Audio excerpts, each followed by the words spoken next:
let us by all means pray for one another. It is perhaps the only form of work for reunion which never does anything but good. This is Pints with Jack, Season 7, Episode 3. Dear Mrs. Shelburne, Letters to an American Lady, Part 1. Dear Pints with Jack listeners, thank you for downloading this episode of Pints with Jack, the podcast where we discuss the work of C.S. Lewis. This season we're reading some of Lewis's letters, which have been brought together in several different collections. In Season 7, we're going to read the correspondence with Mary Willis Shelburne, found in Letters to an American Lady, as well as Letters to Children, and his exchange of Latin letters with St. Giovanni Calabria. And today's opening quotation is found in the early pages of our first book, Letters to an American Lady, when Lewis is speaking about ecumenism. And in today's episode, we're going to begin reading this collection and hear Jack's thoughts about first editions, angels, and conversion. We're going to be covering approximately a 2 or 3 year period, looking at the letters between the 26th of October 1950, ending with 1953. All blessings, Andrew, Matt, and David. Good morning, gentlemen. How are things?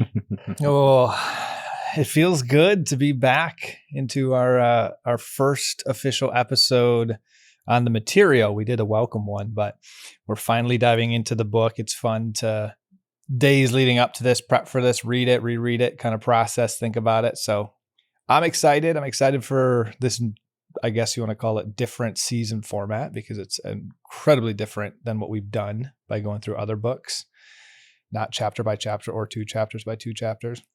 And I'll say it was kind of interesting, David, when you pointed out, I don't think this dawned on me. I'm just reading through the letters straight, that we're covering a 3-year period. I mean, it felt quick. You're reading 25 pages essentially of letters to get to this point. And I never really actually read the dates before reading the letters. I just read the letters. It's just hard to think that's 3-year period. Mm-hmm. Yeah. But anyways, how are you guys? Well, I'm doing really well. I'm really looking forward to diving into this book in particular. As I mentioned before, this was the book that Phil Kagi lent me, and this was the book that began the process of saving my intellectual life. This is the first non-Narnia Lewis that I ever read, and I was just captivated by him instantly. And that just started, as I've witnessed in so many others, this kind of hunger for more Lewis and desire to read and read everything that we could. We're addressing you before C.S. Lewis Reading Day, but we're recording before Reading Day. But this will, of course, be released after Reading Day, so we're looking forward to great participation. I've also been doing a huge amount of traveling. So this week is vacation week after a week in Romania with the C.S. Lewis and Kindred Spirits Conference, which was fantastic. Ross Wilson from Belfast, Melody Green, and Kirsten Jeffrey Johnson, Joe Rickey, Alan Snyder, wonderful cast of characters, plus an incredible experience in Romania. So I, too, am ready to get hunkered down and into the new season. And you also saw Sarah, how do you pronounce her last name? Sarah Waters. There you go. We had a long day on the bus traveling all over Romania and Moldova to see the painted monasteries, these monasteries with icons on the outside and beautiful iconography inside. And so that was one of our conversations during our many hours on the bus.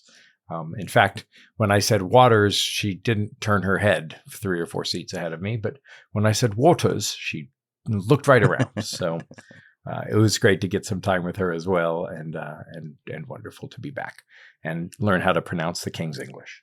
Exactly. This is why the English travel, just to make sure everybody's speaking properly. Well, for myself, I've actually got a boys' weekend coming up because my wife and daughter are going to Kentucky, which means Alexander and I have the house to ourselves. We are going to get some steaks, get some scotch, and we're going to party. It's going to be a fun weekend. Probably talk about girls. Probably not so much scotch for him. Okay. Just a thimble, if he's teething, as they would say in Meet the Fockers. Just a thimble. There we go. Don't worry, I won't give him the good stuff yet. Okay, good. Listeners, he was just kidding. Don't call CPS. Or was I?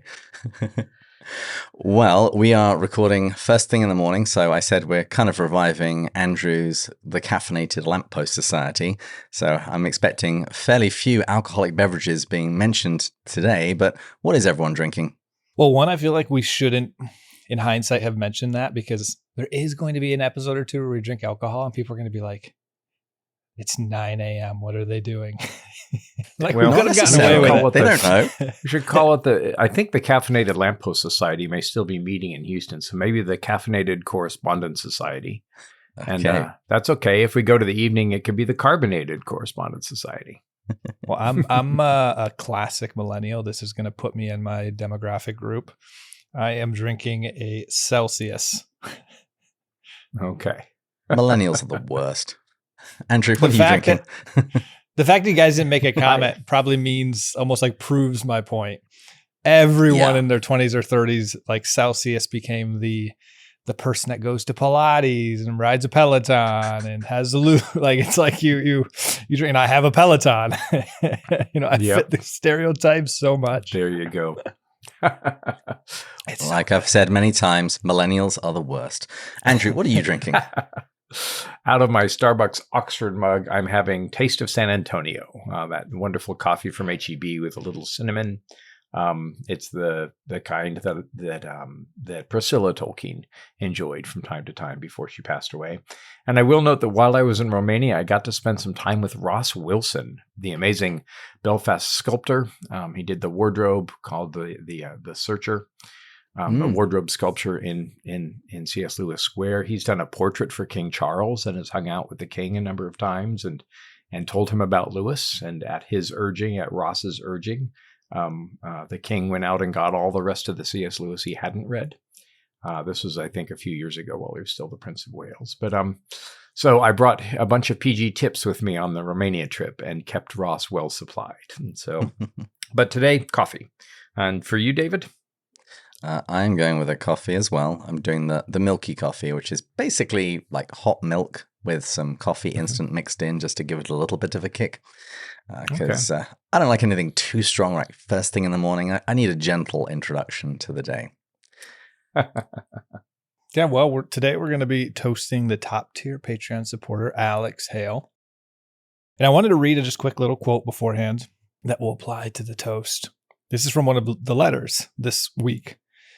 We are told that even those tribulations which fall upon us by necessity, if embraced for Christ's sake, become as meritorious as voluntary sufferings, and every missed meal can be converted into a fast if taken in the right way. So, Alex, to that, any tribulations that fall your way in life, may you offer them up in a redemptive way voluntarily for Christ, and may they be converted into a fast. Cheers. Cheers. Cheers.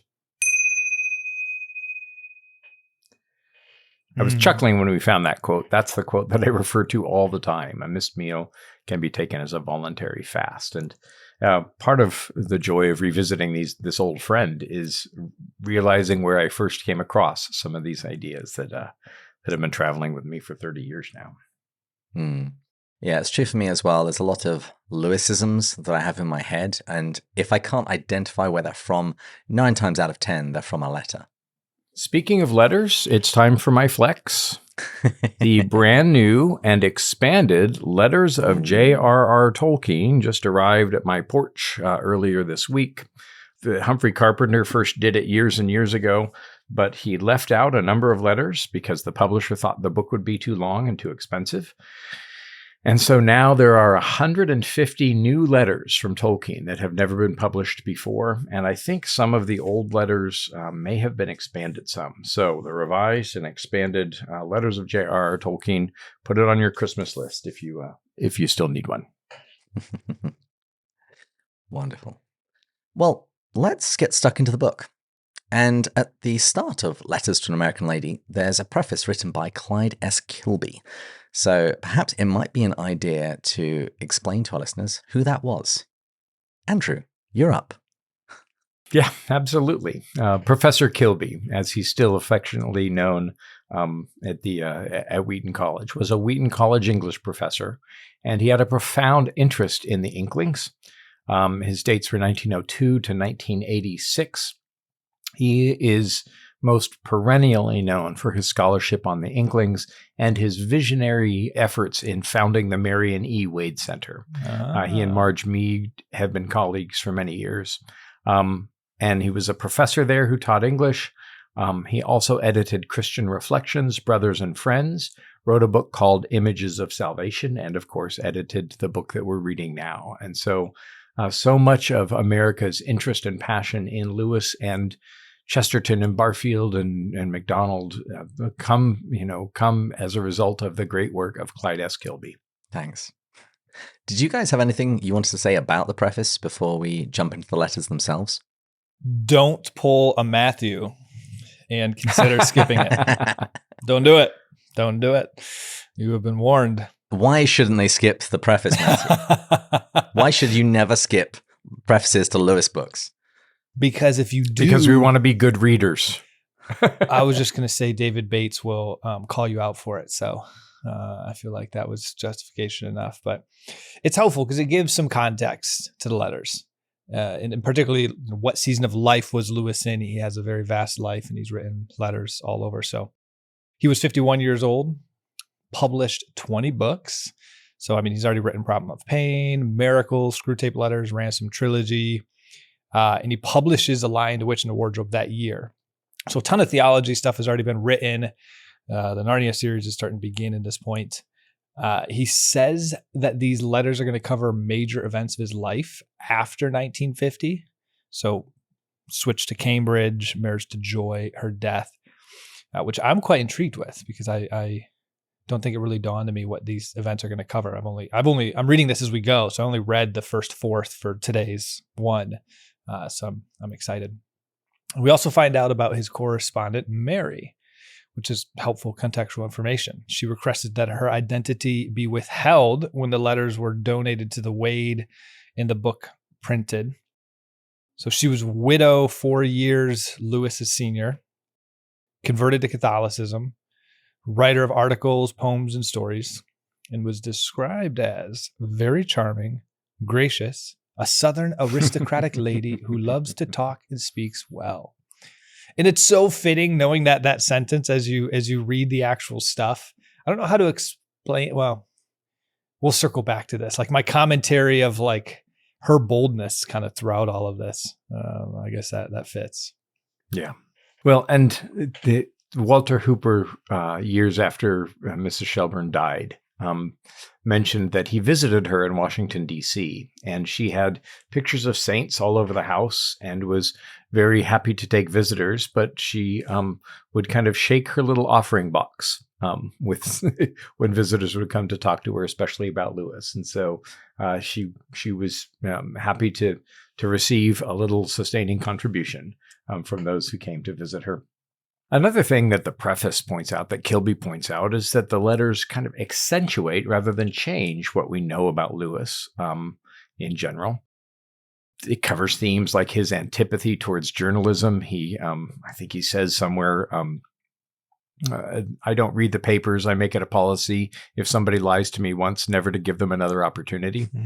He talks about advertising. He talks about snobbery, psychoanalysis, and the false and the patent, and the multitude of petty or insidious practices that sap personal and national freedom. He's pretty open with her. And a lot of his letters, I'm sure that he had no idea that they would ever be published or ever be treasured, but they are treasures and they show us a lot about him. They were revealing so far. Yeah, absolutely. And it's fairly biographical or autobiographical. He wrote responses to everyone who ever wrote to him. And in fact, this right as the correspondence begins, a few months before his correspondence with Mary Willis Shelburne begins, Chad Walsh has encouraged Joy Davidman that Lewis answers every letter that he receives, and encouraged Joy and Bill Gresham to write to Lewis. And so their correspondence has just begun as these letters to an American lady happen. I think Kilby, I loved his distinction. He says, Lewis hews the sharpest of lines between the utter and continuous practice of Christianity and our feelings. We are to do and let our feelings be as they may. And so we've talked Great about line. that here, that Lewis connected a line of thinking with a line of action. And Kilby points that out as well. And as I've heard the various interviews with Dr. Diana Glyer about her newly released book about Warnie's letters, it really does strike me as I was reading this preface that letter writing is a lost art. And it's just something that we don't do these days. And in future, when we're digging out biographical details of writers, more often than not, we're going to be snooping in on their email and instant messages. And I don't think it's going to be anywhere near as good as this. Matt is holding up actual physical letters. Yeah, stationary. I now that I am doing a long distance relationship, I receive and send love letters. So I am now getting into the habit of writing letters.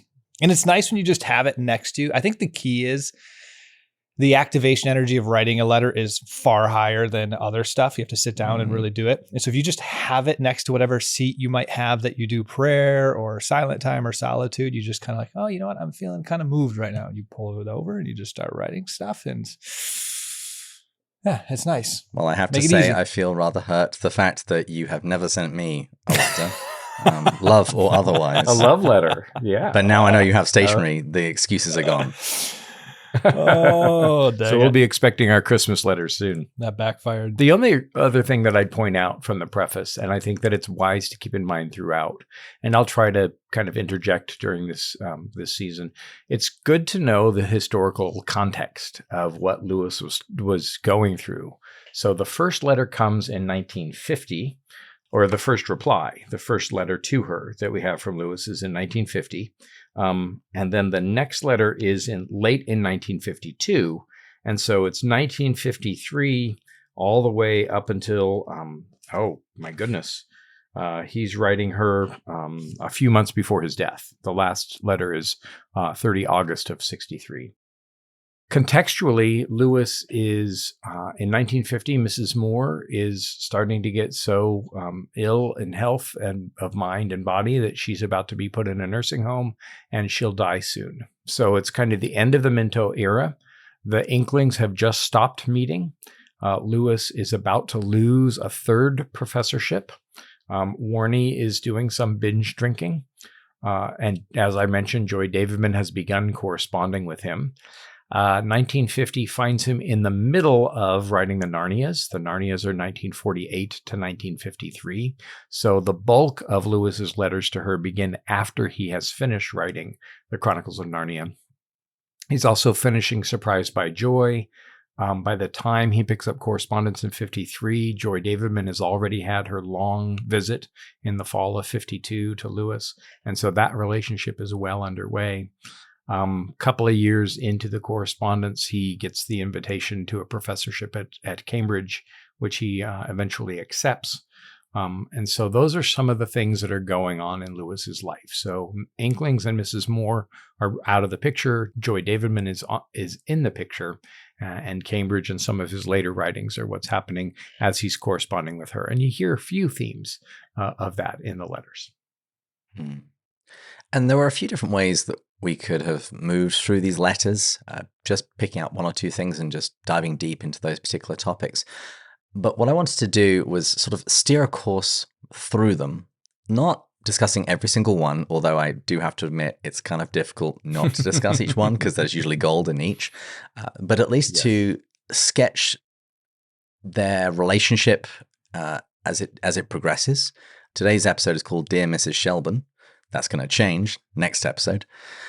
But I wanted to sketch their relationship developing and the conversations that they have as they go through. Some of them minor and some of them more major. And we're going to get to the major ones, I would say, particularly towards the end. But let's begin at the very first letter. So yes, this is in 1950, just at the end of the year. And the thing I just wanted to note is that we find Lewis's trademark humor. He writes, "Thank you for your most kind and encouraging letter. I should need to be either of angelic humility or diabolic pride not to be pleased with all the things you say about my books." Yeah. And at this point, he's written about 20 books. I think the most recent, probably Miracles comes out in 47. And so Later on, he says to her, "Oh, you have all the ones that would matter to you," which means probably she hasn't read any of the literary criticism stuff. But yeah, and even in this first letter, there's a generosity and a humility and a friendliness, and that characterized all of Lewis's letters, whether they stretched into decades-long correspondence or not. Yeah. And as you mentioned, the next letter comes about 2 years later. And in the second letter, we discover that Mary has recently converted from the Episcopal Church to Catholicism. And I want to just pause here for a moment because Lewis is as gracious as always. He writes, "It is a little difficult to explain how I feel that though you have taken away which is not for me, I nevertheless can congratulate you. I suppose because your faith and joy are so obviously increased. Naturally, I do not draw from that the same conclusions as you, but there is no need for us to start a controversial correspondence." I've always been under the view that I don't buy he would have converted to Catholicism.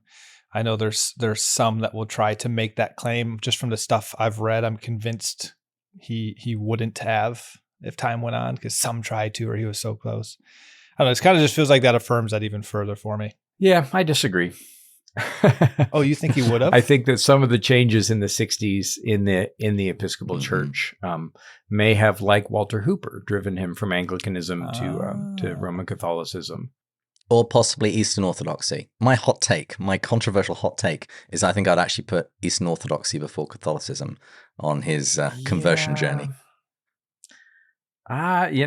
That would be a good fight for a commoner. I love how the two Catholics on the podcast are arguing he wouldn't have converted to our church, and the one non-Catholic is arguing he would have. Like, this is why this dynamic works. None of us have like an ego about the different denominations. Well, that actually takes us very nicely into the next thing that he says, because he goes on to say that he regards themselves, so himself and Mary, as being, quote, very near to one another, but not because I am at all on the Romeward frontier of my own communion. So he's not Anglo-Catholic, as people often describe him as that, and it's not quite right. It's a little bit more complicated than that, but it's not right. No, and he says about his piety, I am neither very high nor very low nor very anything else. So yeah. Which I actually also disagree with. I don't think that's fair either. But I do think it's not quite as simple as everybody wants to make it. But he goes on to say, I believe that in the present divided state of Christendom, those who are at the heart of each division are all closer to one another than those who are at the fringes. And he offers a very similar kind of argument to that in the preface to Mere Christianity. And here, actually, he goes on, he pushes it even further, saying, quote, how much more one has in common with a real Jew or Muslim than with a wretched, liberalizing, Andrew, I can never remember how to pronounce this. How do you pronounce that? Occidentalized. Yeah, yes. Specimen of the same categories. So he views something, when you're at the heart of something, you're actually closer to other people. It's almost like what he says about Owen Barfield, when you care, and friendship, when you care about the same things, even if you don't necessarily reach the same conclusions, there's a closeness that comes from that. Well, and he does say in the preface to Mere Christianity, it is when somebody is nearest the center of their own communion that they are more similar to those others. It is at her center where her truest children dwell, that something or a someone speaks with the same voice. And that seems to be what he's enunciating here. Would you say this would apply to, I can't remember where I heard this, if this was a Lewis, a Chesterton, or something completely unrelated, but this would almost apply to a real atheist as well. And what I mean is, and when the word real, I guess I'm using here, someone who's authentically seeking truth. Now, in this case, they've come to a very different conclusion, but just the mere act of seeking truth in an open, objective way, authentically, genuinely, makes you close to someone else who's doing that same thing. Sure. Andrew was recently on the Lamppost Listener, and he quoted this. Oh yeah, tell me. Yes. When an atheist stops going to church, for appearance's sake, he's actually closer to the spirit of truth. Yeah. When he stops, and I'm making a mush of it. No, it's making sense. When he stops. Yeah, but when he stops pretending to be a Christian and really, embraces his seeking. By the way, this idea of where her truest children dwell, that something speaks with the same voice, Lewis probably writes that after this letter, because Mere Christianity comes out in 52, and that comes from the preface to Mere Christianity. So this is probably the formation stage of that idea. And it's also before, I think, I'm quite certain it's before we meet Emeth in the last battle, who seems to embody some of these similar ideas. So a lot of this stuff is cooking with Lewis at this point in 1950. I love that term. And this is cooking. the exact reason why I think going through his letters is so important, because you start seeing these ideas begin to form before we get the more published, polished, refined, thought through ideas from his books. And actually, that could be a helpful thing if you could do, Andrew, in here, just because to the average person, which I put myself in that category, if you're reading a letter, I don't know, I don't know if a comment that's being made here is before the book that it might have been fully developed in or not. So if there's like some key point that we've talked about a lot on this podcast, and it's like, this was actually before he wrote this book, like, oh, that's actually helpful to know. Well, one of the things that'll also be really helpful, and I'm sure David will include a link, Joel Heck's amazing work in Chronologically Lewis. It's a 1,200 page PDF of every date in Lewis's life, having read all the biographies and letters and everything else. And he's constantly revising it. Joel Heck has mapped out as many of the days of Lewis's life and what he was doing as he can. So if you want context, that's the good deep dive, and it's fairly easy to find. And I'm happy to do that. Another thing, listeners, is that when Lewis writes about something in a letter, and we'll see it in today's episode, he actually repeats the same advice to Mary Willis Shelburne between one letter and another. And so an idea in a poem and an essay and a book and a number of letters are often kind of cooking at the same time. And when you bring some of those sources together chronologically, you can really see the development of Lewis's thought in a real organic way. So that's why I'm so thrilled we're diving into letters this week. And also so thrilled that we have a C.S. Lewis timeline of course, on our website. So go to the Pints with Jack website for that, and that'll really help. Yeah, it's pintswithjack.com/Lewis, and Joel's stuff is fantastic, but also kind of dense. So we give a slightly simplified timeline, which should hopefully make understanding all this stuff a little bit easier, putting it in context. Another thing I'll be doing, listeners, is the letters are excerpted in places. And so in your copy of Letters to an American Lady, you'll see some ellipses.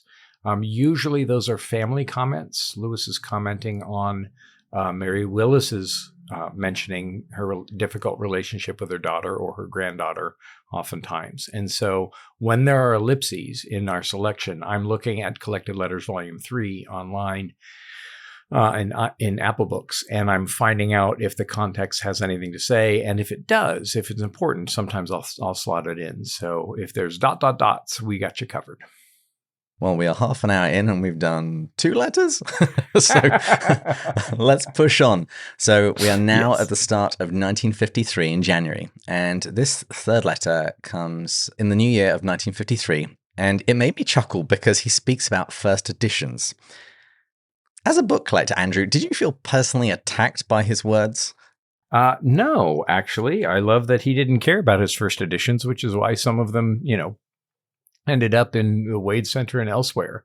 He doesn't really care about his own books. In fact, when he sends Walter Hooper to his rooms in Cambridge after resigning in 1963, he gives him detailed instructions to what to do with every book in his library. And he said, as to my own books, apply them to your own interest or to the WPB, the waste paper basket. And because Walter said, needless to say, nothing went into the WPB went empty. A number of Lewis's books are in the collection at the University of North Carolina or at the Wade Center. And then Walter had some that I was able to see during a visit. So, yeah, Lewis didn't care about first editions, but he could be wrong about things. Oh, We're going to remember his this. best book, right, Andrew? Right? No, we said we weren't going to do this season. I repent. Mea culpa, mea maxima culpa. Let's move on. We weren't going to do it much because a lot of these letters, especially this week and next week, will be within the context of Lewis writing far and away his best book. But David, please clip that. So that way we can just have this on command. Whenever Andrew appeals to Lewis as the authority, we'll just play that clip. But Lewis isn't always right. He isn't always right. And he was a man, he called himself hungry for rational opposition. And, I wish that there were a little more rational opposition coming from Matt. But hey, listeners also teasing. And I think that Lewis talked about when one has read a book, there's nothing so nice as discussing with somebody else, even though it tends to produce rather fierce arguments. Mm-hmm. Lewis used to care very much about first editions when he was a teenager, but then the poverty of living with Mrs. Moore after World War I, he no longer had kind of spare discretionary pocket money to spend on nice editions. But if you read the letters to Arthur Greaves, they stand together. It's full of talks of this edition and that edition. And I got this calf bound and it's beautiful and Moroccan leather and all of this. And so he no longer cares about first editions, especially with his own books. That's part of it. Part of that is humility and part of that's just economizing. So people change. I like the first clip better. Well, we still haven't managed to skip a single letter. So let's move to March of 1953. And there's just so much gold here because in this letter, Lewis talks a little bit about the book which we read last season, Out of the Silent Planet. And we find out that he's okay with the anglicizing of the plural of Eldil to Eldils rather than the strictly correct Eldila. And we find out that the Eldila are very low in the angelic hierarchy, far below cherubim and seraphim. Lewis says that those orders are engaged wholly in contemplation of God, not with ruling of the lower creatures, which is what the Eldila are doing. And he does note that he's drawing very heavily from Ezekiel's visions in the Bible, his angelic visions, and he's doing his very best to dispel the images of, I can only describe them as wussy angels. So in the Screwtape letters, he talks about the fat babies. In this letter, he talks about the feminine, and I don't think he means quite simply that angels are female. Basically, angels say fear not when they turn up, and it's usually because people see them and are afraid. And he actually points out in the following, it's a letter, but it's really a scrap, that the Hebrew cherub, I think that's how you would pronounce it, has the same root as griffin. And those of you that know your mythology, the griffin is the legendary creature with the body, tail, and back legs of a lion, but the head, wings, and talons of an eagle. They look pretty terrifying. Yeah. Lewis is fighting against the pre-Raphaelite tradition that, pictures, it's the angels that you see at Hobby Lobby, the cute ones with their hands under their chin and their little, so he's fighting against that tradition. I feel attacked right now. Why do you feel attacked? Do you think you're an angel? No, I'm literally thinking of these little beautiful angels I was given as a kid that fit that exact description that I love, like a guardian angel thing in my house. They're very popular. David, no one would describe me as an angel, but I appreciate you confusing that. Hey! Satan was an angel. It's okay. Wow, that was Let's good, move David. on. That was good. I'm impressed. That was witty. Well played. Well, it's the standard pickup line here. It's like, did it hurt? When you fell from heaven? The biblically literate woman will say, wait, are you calling me Satan? Oh, nice. That's absolutely good. The only other thing I'd mention about this letter is we're treated to the first mention of Lewis's own maladies, and we're going to hear a lot about them over the coming letters as he consoles and commiserates with Mary, who also seems to be perpetually ill. It seems that the two of them, they were always sick with something. Yeah, there was a fair bit of sickness. In this letter as well, there's a great mention of, Lewis writes, the risen Lord excites terror, speaking of the terror that angels excite as well, only when mistaken for a ghost, i.e. when not recognized as risen. And that's exactly what happens to Susan, and he has just written that up. Susan thinks that the risen Aslan is actually a ghost, and that's when she's so afraid. So we'll not criticize Susan all that much this season. The hilarious thing is that in the next letter I was going to skip, and then Andrew came in with some gold from the unedited letters. Andrew, do you want to say what you found? So this is the letter from the end of March, soon after. So in the ... dots down at the bottom of that page. So he says, and wish you a very blessed Easter. It goes on to say, this is what's missing in the published edition of Letters to American Lady. I expect Jeannie will grow up the most devoted granddaughter ever. Your silly son-in-law doesn't realize the charm of forbidden fruit. A grandmother one is forbidden to see rises almost into the status of a fairy godmother. Then he goes on to talk about the cherubs. So he's thinking about fairy godmothers and chatting about that with Mary Willis too. What does he mean by a grandmother one is forbidden to see rises almost into the status? Yeah. So when the grandmother is forbidden, when he's forbidden to, and I think that there's some family problems in the Shelburne household. And when her grandchild is forbidden to see her, that makes her almost mysterious and mystical in the child's eyes. Can't get to the grandmother, can't see them, almost like a fairy grandmother. Gotcha. Just occasionally appears and grants wishes. Kind of like a grandmother once, exactly. When a grandmother is forbidden, they see. I gotcha. That makes sense. Yeah. Sending lovely presents, but never gets to see them. Mm-hmm. Gracias. Well, in April, on my wife's birthday, in the next letter, Mary, she's asked for a picture of Lewis. And this I found rather funny because Lewis was notoriously bad at having his picture taken. Look through any of them, and he looks like a schoolboy that's sort of lost and confused and had a really bad day. You know, his tie is never pulled up correctly. His collar is always askew. He's got the strangest looks on his face. But Lewis says that he can't put his hands on a picture at the moment, but he says, ask me again at a more favorable hour if you still have the fancy for this very undecorative object. And she actually does end up getting a passport photo from him in his next letter. And incidentally, and David will send a link to that, the Wade Center, or David Downing, recently posted a blog on the Wade Center blog, and it was an interview with one of Chad and Eva Walsh's daughters. And there was a never-before-seen color photo of Lewis and Joy and David and Douglas with three of the Walsh women. And Lewis is looking very stiff, but he's very nattily dressed in a blue pinstripe suit. So I'd never seen him looking so neat, but there's no smile and he's not even making eye contact with the camera. So fascinating photo. And I think the very fact that he was slightly better dressed might have been that Joy was visiting. Yes, and it was 1955. I think it was probably a staged photo, a planned photo. I think Chad probably took it. Unfortunately, one of his daughters is kind of pulling on her glasses, and another of his daughters is behind Joy Davidman. So it's a terrible photo. And you know, Lewis is not looking at the camera. It's a lovely picture of Joy. And this is the August of 55, when I think that Lewis is already falling in love with Joy. It's after they write his book, best book together. And Chad and Eva have commented in interviews that Lewis seemed really excited about being in her presence then. So a decorative object for sure. And there it is. Nice grab. I do have to point out a corker of a line before we leave this letter. Yeah.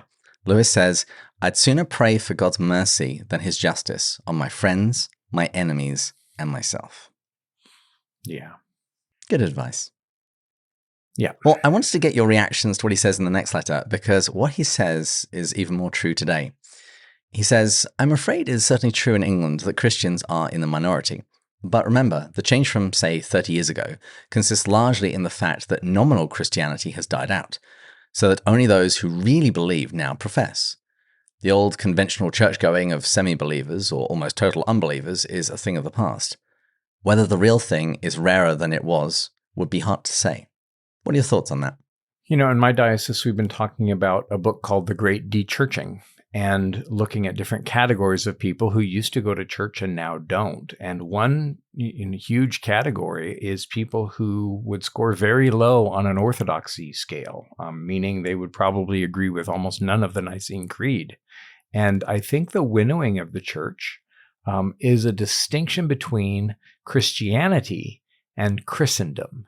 And now that it's only a third of Americans who go to church, Christianity is certainly in the minority, and it belongs to those who really want it. And so while I would love more people to be in church, especially people who didn't necessarily believe, so the church could draw them in, I think that if they give up a half-hearted practice of Christianity from, perhaps mixed motives, that may be a step in the right direction. And I think that the church in America has long enjoyed the appearance of being a majority faith. And I think being in the minority amongst the world values in our society is probably a good thing to help refine the church. And it's certainly what has happened throughout the century. So I don't necessarily object. What about you, Matt? I was torn. I could create an argument both ways. I think my gut leans towards it's better to, the right word is not weed that out because it looks at that group as a negative, but the positive of the decline of the nominal is the world that was never a part of it sees a more authentic Christianity, which is a great win from that perspective. The group that was nominal, to some degree, if they're still showing up, you have maybe a little bit easier of a chance on the surface to get to them because they're at least still hearing a sermon. And so you have a chance to maybe change the heart. With that said, I think I lean towards it's better that they're not, because actually if they completely leave and try the world fully rather than this 1 foot in, 1 foot out, they might realize how wanting the world is. And then that actually creates a better chance like 10 years from now for them to come back, which I think is a journey you see a lot of people go on, leave in their 20s, post-college, come back in their 40s or 50s. And I think that's a typical arc that I've kind of witnessed. Yeah, I know that's not really giving a super definitive answer. I will say I think probably net, it feels like to me it is a net positive for the longer term arc of the church. Even those people that have left as a chance to come back, it might actually be a good thing. Because you fully realize what it feels like to not be a part of it and then maybe want to come back later. I don't know. Those are just some thoughts. No, I like it. I think that any move that takes somebody closer to Christ is a good move. And sometimes that move may be out of the church for a time. Nearness versus... Well done. You're welcome. Nearness of approach. Boom. Yes. Nearness of lightness. Still got it. Very, well done, very Matt. much. Yeah. Yep. Good. He was paying attention. Well, there's actually a related subject that gets picked up in the next letter, which is who's to blame? Lewis writes, yes, we are always told that the present widespread apostasy must be the fault of the clergy, not of the laity. If I were a parson, I should always try and dwell on the faults of the clergy. Being a layman, I think it more wholesome to concentrate on those of the laity.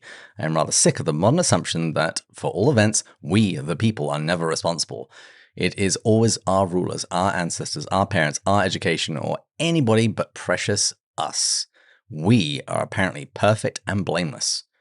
Don't you believe it? And I think this is some very timely advice for everything that's going on in the church in modern years. There's always the tendency to go and look at the professionals and blame them for everything. But I think the best place to start is your sphere of influence, and the thing that you have most influence on is yourself. Well, and that's echoed in Mere Christianity, where he says people will say the church should give us a lead in some of the culture wars. But that doesn't mean the bishop should start writing novels. The bishops and the clergy should be better clergy people and more Christian, and the laity should do the same as well. So there's also at the end of this letter a quick reference to Stephen Vincent Benet's Western Star. Benet was actually a friend and a correspondent. The Benet brothers were a frequent correspondent with Joy Davidman.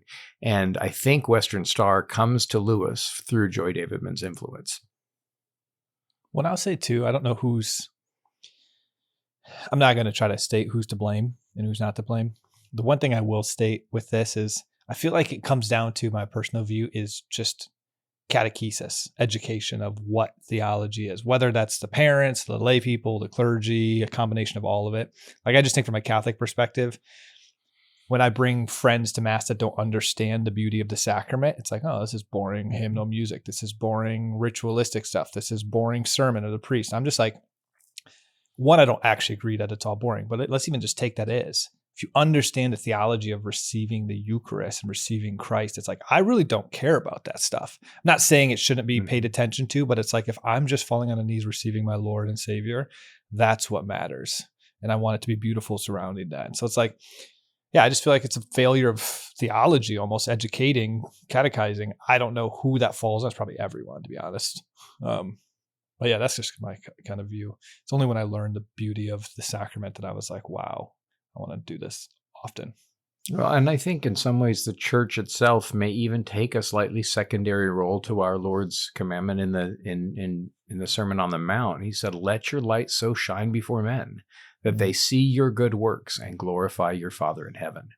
We should present a compelling, we as Christians and we as church members should present such a compelling picture of Christ that people will see that the goodness that we have, and they'll see that goodness and ask where that comes from. And so we should create a hunger for what's going on. And as a church person, I want to do that as well. I want to make where I work compelling for visitors to come in and see and want to be transparent and reflect the work and life of Christ. Amen to that. Well, once again, I was about to skip over a letter, and so Andrew put a note about it. Andrew, what was it that you wanted to note about the letter from June 1953? It's just a great reference, and I've thought about this often. Well, just briefly, on June 16th, 1953, Lewis says, "One of the things that makes it easier to believe in providence is the fact that in all trains, hotels, restaurants, and other public places, I have only once seen a stranger reading a book of mine, though my friends encounter this phenomenon fairly often. Things really are very well arranged." And so there's that humble side of Lewis. It also makes me long for England, because even today on the tube, you find loads of people reading books out in public. And public reading is not nearly so prevalent a behavior in the States as it is in the UK. But I think it was, and I could be wrong, I think it was either Out of the Silent Planet or the Screwtape Letters. I think he refers to this elsewhere. And so I think it's one of those two books from the early 40s or late 30s. This passage actually reminds me of Kat Coffin. She's a Lewis scholar. She loves joy in particular. But on her Twitter feed, she'll regularly post books on the M train. And so she'll share the books that she's seeing other people reading and what she is reading. Nice. Well, speaking of women... Well, speaking of women, in the next letter, I've entitled the section "Writes Like a Woman," because in his letter of June 22nd, there's a fantastic line. I'm not clear as to the context. Maybe it was somebody reviewing Lewis's books that he's hearing about through Mary. I'm not sure. But anyway, he writes, "Did the reviewers mean writes like a woman to be dispraise? Are the poems of Sappho, or if it comes to that, the Magnificat, to be belittled on the same ground?" And then there's also a reference. One is always told over here that America is a country where women are on top. But the real evidence I have, and I've had a good deal by now, suggests a degree of male tyranny that is quite unknown here. Now, this is June 22nd, 1953. I think that what he's referring to is Joy talking about the tyranny of her relationship with Bill, and Joy giving Lewis a perspective on what's going on in America. We know from her unpublished letters in 52 that she's telling him a great deal about what's happening in America. So this may be a reference to Joy and his interactions with her. She hasn't moved back to the UK yet, but I imagine they're still corresponding. Well, speaking of strong women, the day before this letter was written was the coronation of Queen Elizabeth II, and it actually gets mentioned in the letter. Lewis didn't go, but he says, "I approve of all that sort of thing immensely, and I was deeply moved by all I heard of it. But I'm not a man for crowds and best clothes." I do love the fact that he capitalizes best clothes. Again, he's in many ways a schoolboy. That's the repeated image I get in my head when I imagine Lewis. And you can also tell that he lived in England because he adds, "The weather was frightful." But the occasion of the coronation prompts him to speak about fairy tales. And he says to Mary, "You and I who still enjoy fairy tales have less reason to wish actual childhood back. We have kept its pleasures and added some grown-up ones as well." And this is certainly a recurring theme. This is not long after he has written about reading fairy tales again in the preface to The Lion, the Witch, and the Wardrobe. Well, in connected to what you guys are just talking about, like a month later, this was a letter where he unpacks a little bit further. This jumped out to me. I just found this really beautiful because he expands on this concept a little bit. This is July 10th, 1953. He says, over here, people did not get that fairy tale feeling about the coronation. What impressed most who saw it was the fact that the queen herself appeared to be quite overwhelmed by the sacramental side of it. Hence, in the spectators, a feeling of, one hardly knows how to describe it, awe, pity, pathos, mystery. The pressing, and this is the part particularly I want to stress, the pressing of that huge, heavy crown on that small, young head becomes a sort of symbol of the situation of humanity itself. Humanity called by God to be his vice regent and high priest on earth, yet feeling so inadequate, as if he said, in my inexorable love, I shall lay upon the dust that you are glories and dangers and responsibilities beyond your understanding. Do you see what I mean? One has missed the whole point unless one feels that we have all been crowned and that coronation is somehow, if splendid, a tragic splendor. Like, I just love that from the sake of thinking about our role. I mean, we are genuinely crowned as sons of God. We're participating in this divine life. It's almost like that concept that I fail miserably at this. If you guys probably have learned over these years, I tend to highlight things that I just fail miserably at. That's why they jump out to me, because they're not a part of my daily life. Like, if you think about the Christian life as this deep spiritual battle that's going on, there's something really invigorating about that thought and empowering and strengthening that you're playing a role in it. Often we just go through life day to day, not thinking about that. If you think about this coronation that's going on and this, like, the splendor that we've received from the being partaking in the divine life, like, that's just a beautiful thing. And I feel like this goes back to what Andrew, you mentioned earlier, that we should, if we just radiated the being we become, is probably the best thing for Christianity. You were talking about that earlier when we were talking about the decline of the church. It's like, if we just understood what we're a part of, it would honestly, every day, if we thought about that, I would imagine it would just transform us. In the end, I just think about day-to-day stuff more often than not. Yeah. You get a sense of that from Perelandra, where she is this kind of gracious queen ruling the beasts. And you also get it from, what's her name from Gloucester Green? Sarah Smith. And it's Sarah Golders Green. Smith, right. Golders Green. Gloucester Green is the coach station in Oxford. Yeah, Sarah Smith, and her role as, by the way, there's a misprint, there's a typo in all the versions of Letters to an American Lady. It's vice regent, not vice gerent, which means nothing. But that we too are crowned to rule with him. And yeah, he captures this sense of it. I wonder what he would have made of the recent coronation. And I imagine he would have marveled that was the last coronation that would be for so many decades.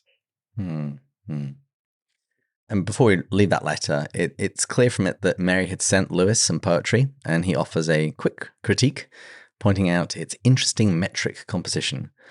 And I just like to point out, it's polite, but he also doesn't hold back. Where he thinks something can be improved, he does say so. So moving on to the letter from the 1st of August, it actually very much reminds me of book 4 of Mere Christianity, where Lewis speaks about those who are filled with the Christ life. Because he says, "I'm so glad you gave me an account of the lovely priest. How little people know who think that holiness is dull. When one meets the real thing, and perhaps, like you, I've only met it only once, it is irresistible." And then he says this line, "If even 10% of the world's population had it, would not the whole world be converted and happy before a year's end?"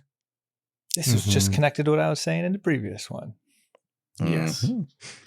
Well, and that's why you were smiling, like what some of the Jews will say, that if 10 men really lived a righteous life for one day, the Messiah would come, right? And so it's our call to be those lights that shine. So yeah.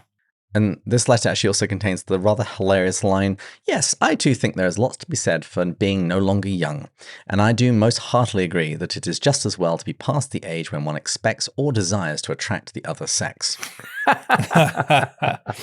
It's a funny line, particularly when you know what's going to happen in Lewis's life moving forward. And what's already happened. I mean, I think that there's some suggestion that Joy may have made a pass at him in late 1952, and she's writing poems even during this year about her attraction to Lewis. I remember years ago, right after the letters had been deposited at the Wade Center, Don King was the first guy to go and sign them out, and I had gotten wind of these letters and poems from Joy Davidman that turned out to be the love sonnets.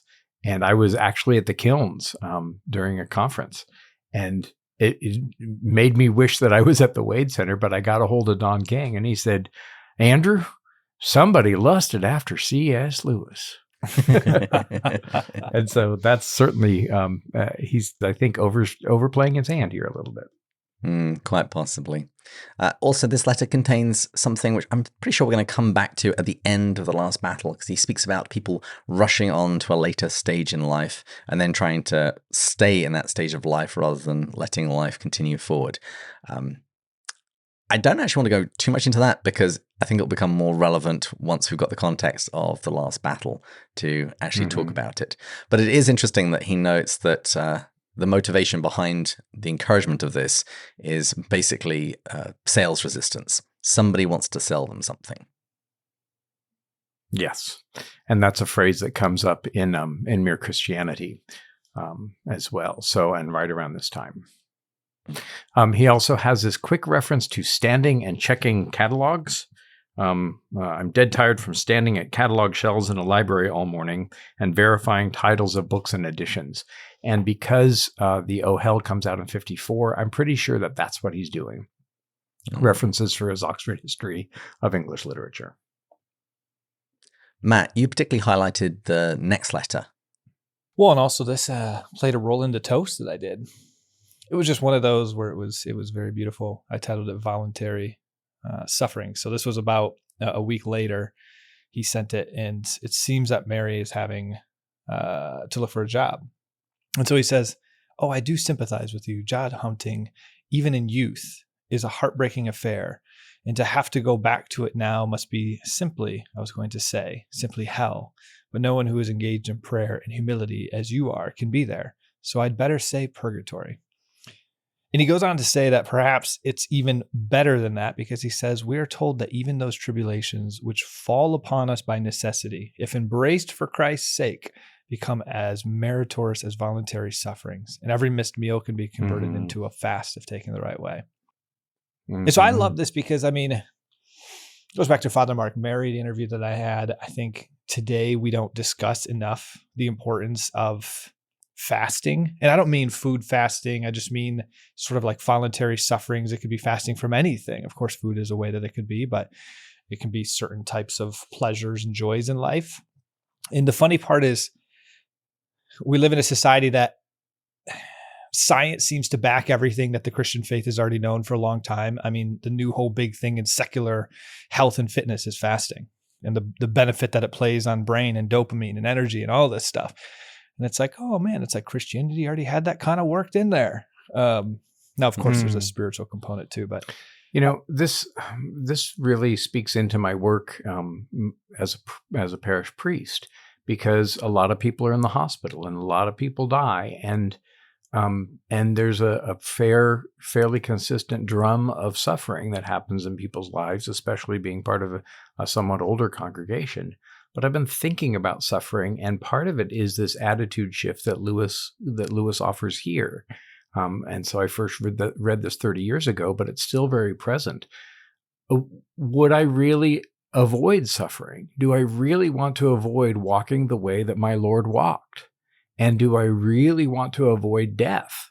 Because my Lord went that way. And if it was good enough for our Lord, is it not good enough for me? St. Paul, St. Peter, St. John, and Paul talks about suffering being a gracious gift God has graciously granted not only that you believe, but also that you suffer for him. And would I really avoid that? And could I not make my troublesome life more glorious and more holy? Maybe that's the secret of the holy, the people who take these untoward circumstances, these terrible things. I'm not saying let's go out and pursue suffering, or say yippee for it, but as I have to face suffering, it can make me more like Christ because I get to walk on that same way of painful way that he walked. It's our own Via Dolorosa. And the germ of that idea comes right in this letter and has been haunting me ever since. And that's why Catholics often say "offer it up." It's quite a strange phrase, but this is what we mean, and it's digging into the very provocative idea that St. Paul says in Colossians that I make up for what is lacking in the sacrifice of Christ. Which, when most Christians first read that, is like, wait, what? What was possibly lacking? And the only thing that's lacking is the participation of the body in the work of the head. And that's why Ignatius of Antioch in the 1st century says, allow me to be an imitator of the passion of my God. He wants to conform himself to Christ in every way possible. And so that means taking the suffering as it comes and offering it to the Father in a redemptive fashion like Christ. And all this is done through him, with him, and in him. Well said, David. And we are his body, and his body suffered. And so how, as his body, should I expect to avoid those sufferings? In this letter, there's also a few words about independence, the state of being indebted to no one. And Lewis says that is eternally impossible. And he encourages her to lean on her daughter and son-in-law. And he says that supportive parents is the most ancient and universally acknowledged duty. But he does also admit that he often worries about money. And given Jesus' words about provision, see the lilies in the field, he's actually rather ashamed of it. He calls himself a very panicky person about money. And then, interestingly, he says, poverty frightens me more than anything else except large spiders and the tops of cliffs. And of course, we see the tops of cliffs in the Silver Chair. And Tolkien is reading him bits about Shelob and Ungoliant, the large spiders from Tolkien's mythology around this time. And so here's a memory trace. Here's the source of some of those fears that appear in his writing and the writing of his friend. Well, there's something here too, David. I'm glad you brought that up, of almost the hierarchy of, I'm thinking of two concepts here, maybe like the hierarchy of sin, but then also his idea of action versus feeling. Like, to some degree, he's actually doing something incredibly noble. He panics about money. He worries about money. His actions didn't suggest it, though. So he acted differently than how he felt, which is very in accordance with what he teaches. So he practiced what he preached, very much so. With that said, I'm wondering, he mentions in, I don't know if it was in this specific letter or a different one, of how we almost do need to offer up as a sin worry, because it's like a lack of trust in Christ. Christ said, don't worry about tomorrow. And so I actually do find myself with priests bringing that up and trying to offer that up, because anytime I stress and worry, it is literally just me not trusting in Christ's goodness, that he has a plan, or surrendering to it. So it's like, there's something really beautiful about Lewis worrying and still acting a certain way. But then maybe acknowledging there's still something further he could develop, is just not worry at all. Yeah, the point about his actions is significant, particularly given that he gave away 2/3 of his income. And the passage that you're referring to is actually in the next letter, which comes a couple of months later, after Lewis has returned from a trip to Ireland. He speaks about how he prays for Mary daily, but that he had felt a particular concern in the last couple of days, and he thought how good it would have been to have received a letter from her.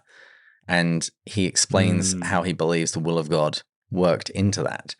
He says, and then, as if by magic, indeed it is the whitest magic in the world, the letter comes today. Not, lest I should indulge in folly, that your relief had not in fact occurred before my prayer, but as if tenderness for my puny faith, God moved me to pray with a special earnestness just before he was going to give me the thing. How true that our prayers are really his prayers. He speaks to himself through us. And he mentions this again in the next letter, that this is a scriptural idea. He says, our prayers are God talking to himself, and refers to Romans 8, verses 26 to 27, which is where Paul says, in the same way the Spirit helps us in our weakness, that the Spirit teaches us how to pray in wordless groans. And he who searches our hearts knows the mind of the Spirit, because the Spirit intercedes for God's people in accordance with the will of God. Yes. And our prayer is God praying through us back to God. And in fact, this is a crucial moment because I've placed his conversion at between June 1st and June 9th of 1930. On June 10th, he sends a poem to Owen Barfield about prayer. And he has been reluctant to pray before his conversion to theism.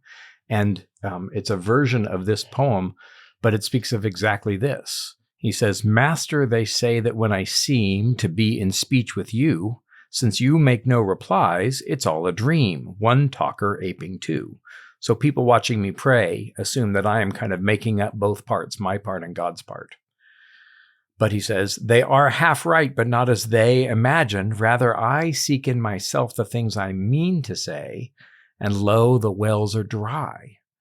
Then, seeing me empty, you," meaning God, "you forsake the listener's role, and through my dead lips breathe, and into utterance wake the thoughts I never knew. Thus you neither need reply nor can. Thus, while we seem two talking, thou art one forever, and I no dreamer but thy dream." And so our prayer is God praying through our willing lips back to him. And we're dependent on him for everything. So, yeah, and these are some of the ideas that are all floating around for him at this point. Yeah, and I'm sure when we do Letters to Malcolm, chiefly on prayer, we're going to be talking about this sort of thing. The guys from the Lesser Known Lewis podcast have covered several of his essays on prayer, and you see these ideas start to bleed through. But before we leave this letter, this is the passage that you were thinking of, Matt. He says, "That anxiety is not only a pain which we must ask God to assuage, but also a weakness we must ask him to pardon, for he's told us to take no care for the morrow. The news that you've almost been miraculously guarded from that sin and spared that pain, and hence the good hope that we shall all find the like mercy when bad times come, has strengthened me much." And now we come to our last letter for today. We're running a little longer than normal. I think this will probably happen with these letters. Rather than trying to break up Letters to American Lady into too many episodes, I think we'll just have some slightly longer ones. Matt, this one you particularly liked. Go for it. Yeah, well, I thought it was, I don't know if I have a strong stance on the concept, but I thought it was fitting given the season of when this is about to be released, and maybe just a reminder for all of us as we enter into it. I titled it Christmas Anxiety. So it was November 27th, 1953. And so he tells us a bit of his thoughts on Christmas. And so he says, "I feel exactly as you do about the horrid commercial racket they have made out of Christmas. I send no cards and give no presents except to children." I thought something that was interesting was, well, one, just the commercial side of things that was already going on back then, and that like bugged him. But I thought it was interesting, except to children. So what is it about? Like, why is it okay to children versus adults? I was actually kind of curious your guys' thoughts on that. Like, if you can give a gift to a child in a pure sense, why can't you do the same for an adult? Or is it just that it's just become so impure of a thing? It seems like the thing that ends up corrupting the adults is that they were spoiled with presents as kids. And so it changed it. So ironically, the thing that he does ends up ruining it later in life because of that. Well, I'm actually going to be discussing Lewis's view on Christmas with Ruth Jackson on the C.S. Lewis podcast in a few weeks. Lewis has a couple of wonderful essays on Christmas. And he calls it Xmas, and he's got a little story that goes along with one of them as well. But this was a big thing for him. He really just couldn't stand the commercialization. And I think it's probably the difference between what's appropriate for children and what's appropriate for adults, and particularly when it becomes a social compulsion or a social responsibility that you have to send out all of these cards, you have to send out all of these presents, and all you're doing is you're creating lots of mutual obligations that nobody actually really wants to do, but we all go through the process of it regardless. I fully agree with that. I do. I feel the same thing. You start to, with your family members, spend the same amount on each other. So you're pretty much just reciprocating gifts. And it's like, oh, they spend this much, I'll spend this much. I 100% agree. I just think the whole idea of you give it to children and somehow expect them to stop later in life. I'm like, well, maybe you should not do it to children either. And you should like teach them the meaning of Christmas. No. Yeah. When I became a man, I put away childish things. And it's okay for something to be okay in childhood that you can dispense with, at least to a certain degree, as an adult. Yeah, I would actually push back though a little bit on that. It's like giving a kid junk food and then getting them to like grow up. It just makes it harder. You're right. It's not impossible. I But wouldn't like, equate presents and junk food. they're both dopamine Particularly hits. my presents. They're awesome. No, they're both dopamine hits. I mean, I think is what you're kind of getting going is a dopamine hit of excitement around something in the same way food. Yes, it's not quite as repetitive, but I think there's something similar there if it's just a toy of some sort. For kids, it's purely dopamine. Yeah. So just put a Grinch hat on Matt. Thank you. No. I think that I just want to be think saintly that- in the Christmas season. Sure. No, I understand. Although I think that, and Lewis, I don't think talks much about Christmas in his autobiographies, but I imagine that it becomes, or it offers anyway, a kind of a rich, imaginative icon in some ways of the numinous of fairy tales. And I just spoke for the Southern California C.S. Lewis Society just 2 days ago, night before last, about the numinous and Father Christmas, who's so big and so glad and so real. I think it's a potent symbol and a potent time for breeding magic and imagination, and the right sort of magic and imagination. And so I don't think, I think Lewis at this point has a fair number of goddaughters and godsons. And so I imagine that he gives some gifts. In Letters to Children, we'll find him giving money. And he said, it's very poor magic indeed, but it's the only kind that I have. But he's willing to kind of participate in that magical world because I think it can be such a fertile time for the imagination. So, but I certainly understand him not sending out Christmas cards and not sending out presents. He used to beg his correspondents not to write him during Christmas and Easter because the mailbag would just flood. So, and if Matt got his way and children weren't given presents at Christmas, then that would have mean Peter wouldn't have had a sword to kill Mordred, Lucy wouldn't have had cordial to save Edmund, and Susan wouldn't have had her horn that could be used to draw the children back for further adventures. Yes. Just Malgrim did need killing, and I'll let you have the last word there.